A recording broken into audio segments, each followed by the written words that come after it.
O episódio 1160 de One Piece revelou algo muito importante. O que Loki e Gojo têm em comum? A resposta é que os dois são os maiores farmadores de aura da era moderna. E também têm a mesma voz. Sim, porque o dublador do Gojo, na verdade Seiyu no Japão, é também Yuichi Nakamura, que é mais que icônico em Jujutsu. E agora em One Piece, ele tem a chance de deixar uma marca gigante. O episódio é uma continuação direta da nossa saga de Elbaf, com alguns detalhes muito maneiros na produção. Seus chapéus de palha coradinhos no meio da neve, o uso de efeitos inéditos que simulam a percepção do haki do Luffy, além de um dos meus elementos favoritos, a trilha sonora, trazendo bastante o tema Viking para a tela. Mas claro que o ápice do episódio é a revelação do Príncipe Amaldiçoado, cheio de hype, cheio de expectativa perante o Luffy, um gigante colossal de chifre, uma venda nos olhos que lembra até um certo alguém de um outro anime, e claro, toda a sua aura imponente, completamente preso por grilhões eternos. A gente tem muito o que falar desse episódio, então já deixa o like, se inscreve, se aboleta aí e simbora pro review. Fala galera, esse é o review do episódio 1160 do Japão. E um detalhe, eu vi ao vivo domingo, 11h15, inédito, junto com todos os japoneses, na TV, Fuji, e foi muito maneiro, a experiência foi muito irada, então bora pro review.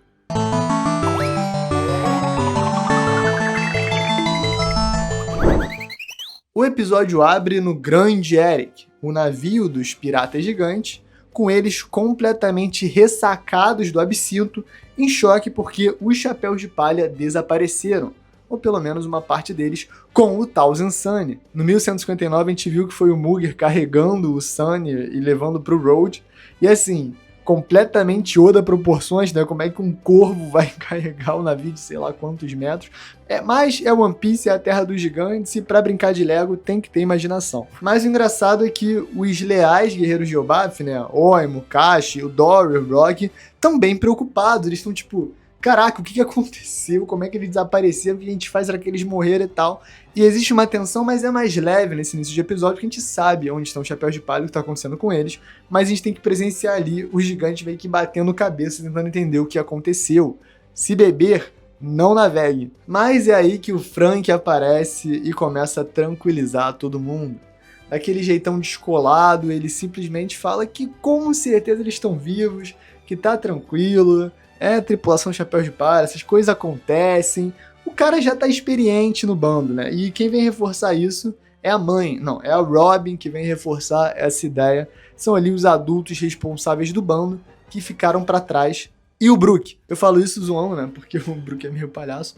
Mas o Frank também, né? Então é isso. O Jinbe também aparece, tranquiliza, Brook tranquiliza. Tá tudo certo, os gigantes ficam tipo, não, beleza. Tripulação de Yonkou é outro nível mesmo, tudo certo. E falando em Seiyu, a gente tem que comentar, né? É uma perda muito grande, eu odeio ficar batendo nessa tecla, mas até agora eu ainda não me acostumei com a nova dublagem do Frank. A gente sabe que ele é a voz do todo em Jujutsu Kaisen, um cara talentosíssimo, um cara muito bom. Mas um lado meu fica pensando, será que não seria melhor pegar um profissional, um Seiyu que fosse muito bom em imitar a voz original do Frank? Eu fico dividido porque eu entendo a escolha artística, mas, por outro lado, faz muita falta, né? Você vê que o Frank, em especial, é completamente parte do seu Seiyu, e sem ele fica realmente um vazio muito grande. Você perde um brilho que talvez a gente nunca mais recupere. Mas, mesmo assim, como é a mensagem que a gente conhece em One Piece, nada pode parar o fluxo do tempo, e talvez novas gerações já se acostumem com esse novo Frank que eles vão crescer vendo semana a semana na telinha. Essa primeira cena tem uma transição divertida, né? Porque eles invertem de cabeça para baixo a perspectiva, e isso já dá uma dica pra gente, porque a gente parte para o gelo de Elbaf. A gente viu o Luffy ali fazendo um mini Gear Force, só com o braço direito, e explodindo o maquetão do Road, Deus do Sol. E o que é fascinante é que eles estavam num mundo gigante em miniatura, e eles têm essa quebra, esse choque completo, quando eles se deparam com o verdadeiro mundo colossal de Elbaf. Uma árvore, um pinheiro aleatório, é muito maior do que a Yggdrasil pintada ali pelo nosso mestre de RPG. Eu achei muito fofo que o Chopper é o primeiro que nota a neve, e todo mundo sai com o rostinho corado. Um detalhe da produção bem legalzinho, ficou bem bacana. Outra coisa que eu achei interessante, o gato do Road, você pode ver que ele cai na neve e fica todo incomodado, e ele sai voado. Parece que o Oda viu aqueles gatos do Instagram que saem na neve e saem correndo malucos. Eu acho que foi uma referência, hein? Outra coisa curiosa é como a Nami sente frio, mas aí vem o Sanji, todo cavaleiro, bota o casacão ali por cima. Nami, não sei se faz tanta diferença com a barriga de fora, mas tudo certo, né? Cada um vestindo as roupas que quiser. E é a própria Nami que grita e dá pra ouvir aquele eco, né? Toda essa parte é pra revelar como o Elbaf é colossal perante Chapéus de Palha.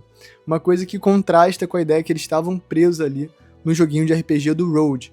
Mas tem coisas bem mais interessantes nesse momento. Primeiro eles notam uma ponte gigante que tá nitidamente indo pra cima.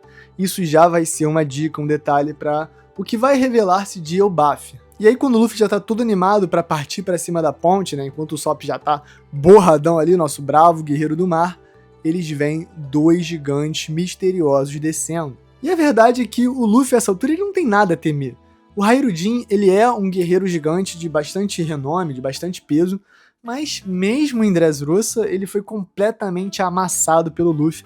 Quem lembra, eu acho que o Luffy Gear Second deu um socão na cara do Hairudin e ficou por isso mesmo no Coliseu. Mas depois da experiência com o Road, depois dessas coisas esquisitas de serem botados pra dormir, de estarem presos ali, eu acho que fez sentido ter uma postura mais cautelosa, né? Tanto a Nami e o Sop meio que arrastam o Luffy pra fora, quanto ali o Sanji e o Zoro comentam que realmente não faz sentido ficar se mostrando ali. Apesar de que eles têm plena consciência que se fosse pra sair na mão, seria tão fácil quanto o falso Deus do Sol. Agora, quem é que tá descendo? Gerd e Goldberg, dois dos tripulantes dos novos Piratas Gigantes, e eu tenho que dizer, o design e as cores ficaram bem interessantes. Eu gostei que a Gerd é toda rosinha ali, com a sua roupinha meio Power Ranger rosa viking, só que o que mais me impressionou foi o cabelo loiro, né? Eu acho que às vezes, lendo o mangá, eu tinha a impressão que ela era ruiva por algum motivo. Mas agora com a cor oficial no anime revelada, eu acho que ornou muito bem. Lembra ali aquele cabelo das valquírias, dos mitos, das lendas, né? Geralmente fazem guerreiras vikings loiras, e a Gerd tá representando aí. Junto dela, o Goldberg, que tem essa colorização azul clara, uma cara meio boba, mas tranquila ali, né? Carinha meio de villager do Animal Crossing. E ele sim é ruivo, né? Os cabelos ruivos também, uma clássica das histórias vikings. Apesar que o Oda pega várias referências e vai ter coisa de Asterix e Obelix um pouco mais pra frente. E o Goldberg lembra um pouco o Obelix dessas histórias tão famosas. Agora, é muito engraçado porque eles tomam essa postura cautelosa, o Sanji fala, não, o Luffy é mais responsável e tal. E aí quando ele olha a Gerd, ele já fica, eu quero me entregar, eu vou me entregar agora e tal. Ele tem que segurar o Luffy e o Sanji pra não revelarem a localização. Os gigantes até ouvem alguma coisa, mas olham ali em volta e não veem nada. Nisso, eu acho que dá pra notar o detalhe da trilha sonora. Foi impressão minha ou subiu uma trilha épica no momento que eles olham pra ponte e tem aquele hype, mas aí o Sop já olha pra baixo, uma alcateia de lobos gigantes do Ártico suspeitos e ele já fica todo tremido. Mais uma construçãozinha interessante porque a gente vai ver esses mesmos lobos um pouco mais pra frente no episódio tentando atacar o Luffy. E é isso, não só os lobos, como outra presença corta um pouco dessa emoção. Na verdade, o Luffy sente um haki muito intenso, diferenciado, e eu amei o efeito que meio que revela como o Luffy sente ou percebe a presença do Loki. Que é isso, é uma coisa momentânea, acho que é 1 ou 2 segundos de take, você identifica quem é, principalmente se você ler o mangá, mas não revela, né? A gente vai ter a revelação mais pra frente. Então achei que foi muito bem feito esse momento. E foi agora que eu tomei na cara um comercial de verdade, né? Acostumado a ver pelos streams ocidentais, eu via um eye-catcher e depois via o próximo e continuava o episódio em papo de 10 segundos. Mas no Japão, acredite se quiser, tem comercial! Tem muito comercial de One Piece, por sinal. Eles estão divulgando pra caramba o ranking de popularidade global, querem que todo mundo vote. Já tem gente zoando, eu já vi o Arthur botando ali um personagem super aleatório em 64, fazendo campanha. E se a gente quiser, a gente pode dar uma gastada também. Mas, né, muita responsabilidade, galera. Vamos todos botar Bug como número 1. Você acha que eu tô brincando? Tu acha que eu brincaria com o nome do futuro rei dos piratas? Bug the Clown. Sério, gente, vamos botar o Bug. Na volta do comercial, temos a Robin canonicamente míope, usando um óculos de grau para ler o jornal. Eu acho que seria hipermetrofia se você for bem preciso, mas o fato é que eu quero saber de vocês, a Robin realmente enxerga mal de perto ou ela está sendo performática. Nessa geração não dá mais pra saber o que é verdade e o que é mentira. Tem gente que vai pra bar desenhar e ainda fica no Twitter falando que é normal. Não vou revelar nomes. Dá um podcast Guto Barbosa. Independente, a Robin tá lendo o jornal porque tem bomba atrás de bomba. A gente sabe que a última saga foi Egghead e pós-saga geralmente tem repercussões que o governo mundial tenta ou não evitar de sair no jornal com auxílio / oposição de Morgan's Big News. É realmente uma relação bem conturbada. Mas entre as repercussões, uma das maiores é a nova recompensa dos piratas gigantes. Dory e Brog e seus capitães simplesmente pularam de 100 milhões de berries para cada um para 1 bilhão e 800 milhões de berries. É um valor absurdo, né? Nem o Sarney botou tanta inflação assim no passado, mas mesmo assim a gente entende que é simplesmente o fato de eles já terem passado, 100 ou mais anos desaparecidos. E, além disso, eles estão aliados à tripulação de Yonkou, porque saiu no jornal que quem matou o Vegapunk não foi o Kizaru ou o Jay Garcia ou o governo mundial, foi simplesmente Luffy do Chapéu de Palha. Quando a Robin lê isso, né, a Lilith dá uma gargalhada, tipo, morri, tô mortinha mesmo, né, caramba. E eu acho que esse é um ponto curioso também. A gente ficou incomodado do Vegapunk não ter morrido de verdade ali em Egghead, mas com tanto tempo e com tanto plano de contenção, acho que ele conseguiu perceber 3 meses antes que ele ia morrer. Ele é o cara mais inteligente do mundo, e mesmo assim o corpo original dele faleceu. Eu realmente não entendo muito bem como é que tá rolando essa questão da impressora 3D, né? A gente vai ver mais pra frente que tem impressora 3D aí. No final de Egghead mostrou uma impressora 3D ou 4D corporal pro corpo dele, mas é o cara mais inteligente do mundo, né? Eu acho que só ficaria meio paia se ele continuasse com o bando constantemente, resolvendo todas as situações com essa magia / tecnologia do Vegapunk. A gente sabe que tudo teoricamente tem explicação dentro do mundo, mas certas soluções são muito, né? O Vegapunk fez uma máquina que resolve isso aqui. E fica por isso mesmo, né? Outro detalhe bem importante é que a Robin comenta sobre a aparição do X ali no braço do Luffy, quando ele tá na forma de Nika. Mas essa forma Deus do Sol, forma Nika, né? A gente viu que Dory e Brog reconheceram, a gente sabe que vai ter um efeito, né? Vai bater diferente ali em Elbaf, porque Nika realmente é uma figura cultuada e conhecida por lá, o Deus do Sol, apesar que, vamos ver mais pra frente, em interpretações variadas, o Dory e o Brog estão completamente desatualizados, inclusive dos acontecimentos do seu próprio país. E é nesse momento que um dos seus tripulantes do Great Eric começa a contar uma espécie de fofoca, porque o Baf tem um príncipe amaldiçoado que vem causando muitos problemas há pelo menos 60 anos. Eu amo que tem um take nesse episódio que mostra o Baf como ela verdadeiramente é. Os lagos, os rios, a grande árvore que revela também como tá romanizado com PH, não com F, como a gente tanto tempo achou. Pode ser uma coisa do Oda, né, porque, assim, fazia sentido ser com F porque seria Fable, né, fábula. Ao contrário, a gente sempre especulou isso, a primeira pessoa que me falou sobre isso foi o próprio Lippe. Só que, não, é com PH, é ELBAPH. Mas, independente, uma das minhas cenas favoritas desse episódio foi a animação incrível do Luffy se jogando da ponte e partindo pro submundo. Ele basicamente vira pro sol e fala: galera, eu vou atrás desse cara doidão aí, e tem um haki brabo, e valeu. E se joga que nem um esquilo voador de borracha, e, cara, notem o detalhe, o esmero, a roupa do Luffy, o vento batendo na cara dele, o nível de leveza, mas ao mesmo tempo o peso do corpo dele, e como ele caindo daquela altura, mesmo, entre aspas, levinho de borracha, ele, BUM! Faz uma explosão no solo. Só que, óbvio, ele não se machuca, ele é o Luffy, ele é de borracha, isso é uma coisa que acontece desde os primeiros capítulos de One Piece. Então, tem elementos modernos, tem elementos nostálgicos, é realmente uma baita cena. Enquanto o Luffy caminha pela floresta, ele começa a ir em direção a essa presença. E aí que a gente começa a ver à espreita, entre as árvores, uma alcateia de lobos brancos. Uma situação ali que era pra ser perigosa, até porque são lobos gigantes, mas o Luffy treinou na ilha Rushikaina. Então, tinha elefante gigante, rinoceronte gigante, gorila gigante, um lobo gigante assustador? Não pro Luffy, né? O haki do rei já seria o suficiente pra espantar eles, mas um socão ia funcionar tão bem quanto. Aí se cria essa tensão, tipo, ai meu Deus, o Luffy vai ser comido, o lobão abre a boca. Mas, na verdade, isso é uma exposição. No momento seguinte, um urro absurdo acaba afastando todos os lobos.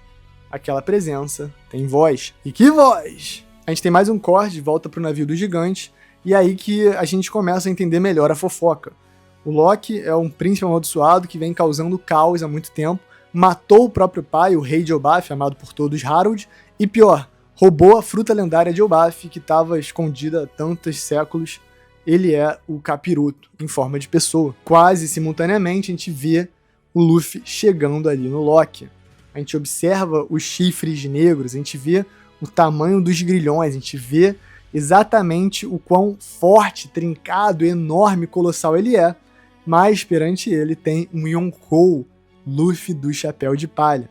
É um momento de aura que você não esquece que o Luffy tem essa estatura, mas perto do Loki ele fica muito pequeno. Eu acho que toda a graça é essa, né? Ele pode ser pequeno, mas em atitude ele é gigante. E se você perceber, eu acho que não tem nem como não, a trilha sonora fica muito hype nesse momento. Ela sobe, aquela vibe viking, né? Aquele coro, é quase como se os chifres vikings estivessem tocando ali no fundo, pronto para uma guerra, ou então pronto para uma exposição monstra. É muito bom. Eu acho que a trilha sonora tá sendo um dos highlights, né? Um dos ápices de Elbaf, e eu tô gostando muito. Fora que, tecnicamente, um episódio que você não tem tantas cenas ali de ação super bem elaboradas, você tem uma trilha sonora que acompanha muito bem. E não deixem de entender, não é porque não tem várias cenas de ação, blá, blá, blá, porradaria e tal, que não está sendo muito bem animado. Na verdade, dá pra notar que cada detalhe é bem suave, é bem delicado, é como se não engasgasse a animação em nenhum momento. E se você não estivesse sentindo agora por já estar animado com a qualidade, eu recomendo pegar um episódio aleatório de Whole Cake ou Dressrosa e comparar, bota lado a lado com qualquer episódio de Elbaf. Aqueles episódios estavam adaptando 0.5 capítulos de One Piece num ritmo doloroso, fora o PowerPoint. E agora a gente está vendo um capítulo por episódio de uma maneira muito consistente, com muita qualidade. Tanto em animação, quanto em cores, quanto em mixagem de sons. E com essa novidade que são sem os efeitos tradicionais de One Piece, né? Sem aquele quando os personagens andam. Não é que não vai ter galhofa, tá tendo bastante galhofa, mas eu acho que tá sendo um momento de adaptação, transição e modernização que eu tô adorando. Agora, vamos falar dele, né? Do protagonista do episódio, que é o Loki. Com o linguão pra fora, ele é revelado ali e a voz dele é estrondosa. É a mesma voz do seiyuu do Gojo, Yuichi Nakamura, e é uma das vozes mais quentes da indústria no momento. É como se você pegasse um craque atual, tipo um Mbappé da vida, e botasse no Real Madrid. É isso que aconteceu com o cara saindo do Gojo e partindo pro Loki. One Piece é o maior mangá e anime do Japão e do mundo atualmente, isso não tem discussão. A gente sabe que Jujutsu Kaisen é muito hypado. Então, a união do contemporâneo com o clássico, quando a gente fala de One Piece, eu acho que fica demais. Eu tô amando ver esses baita seiyus, né, esses super dubladores, se a gente for chamar da maneira que a gente chama no Brasil, apesar de ter uma diferença, uma tecnicalidade aí, muito irada, bom pra todo mundo, né? E que bom que os grandes nomes da nova geração agora também estão em One Piece. E eu adoro esse ritmo também simultâneo, né? Você vê o Loki, você vê a reação do Luffy, você vê o Hairudin enfrentando ali um monstro, você vê o cara falando com o chapéu de palha, fudeu, o Loki é o príncipe amaldiçoado, vai dar merda, e o Luffy já encontrou o Loki mano a mano. Cara, hype, hype, hype. O próximo episódio vai revelar a conversa do Luffy com o Loki, já foi citado aí Shanks, o Ruivo, no preview, e foi realmente um episódio bem, bem interessante. Eu acho que Elbaf no anime está ainda melhor.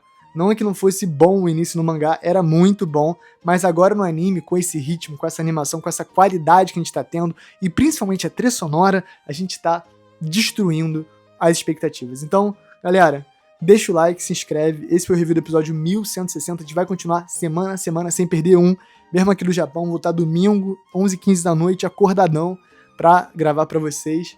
E é isso, curte, comenta aí alguma coisa, dá aquela engajada, compartilha, manda no grupo do WhatsApp. E simbora, porque One Piece é bom demais. Obrigado por assistir, obrigado, Lanzito, pela edição. Um beijão, queijo e valeu!